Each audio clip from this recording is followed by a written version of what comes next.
So let's continue on with some of the details of the ADA Act. So no qualified individual with a disability shall, by reason of such disability, be excluded from participation in or be denied the benefits of the services, programs, or activities of a public entity or be subject to discrimination by such an entity. So if you have a disability, you cannot be discriminated against in any public entity, public business. So what does this mean? Public accommodations, private places of business. So a for-profit business, so for example, a restaurant or a retail establishment, they must offer some accommodations for persons with disabilities. Any type of not-for-profit business, and of course, educational institutions would be considered part of that. And that's why we have an Office of Disability Services to help students with disabilities better adjust to campus life. There is a specific component in the ADA Act about airline transportation. So airlines must accommodate persons with a disability. They cannot discriminate on passengers just because they have a disability. They cannot refuse to transport them because of a disability or limit the number of individuals with disabilities on a particular flight.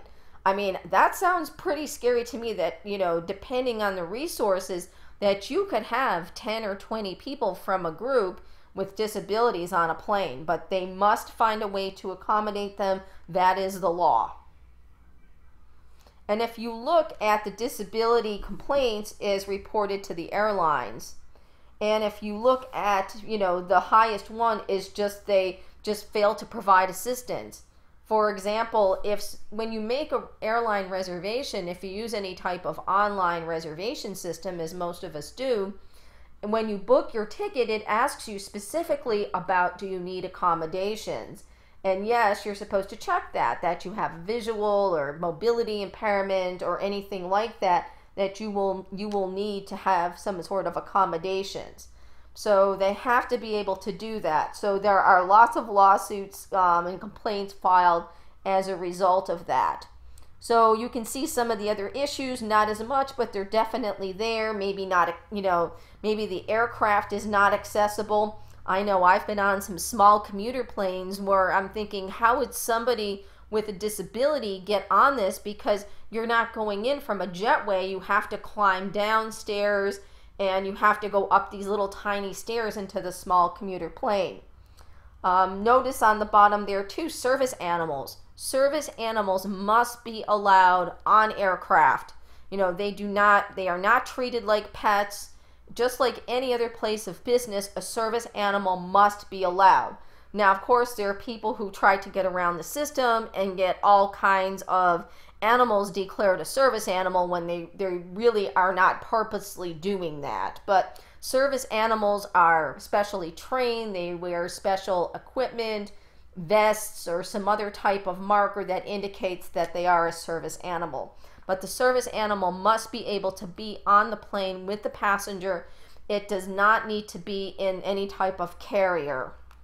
So you can see also too, the airlines have damaged people's assistive devices such as wheelchairs, or they weren't able to put them in an appropriate type of seat depending on their disability. But it's tough, and I have a former coworker that lost her vision due to diabetes, and she travels.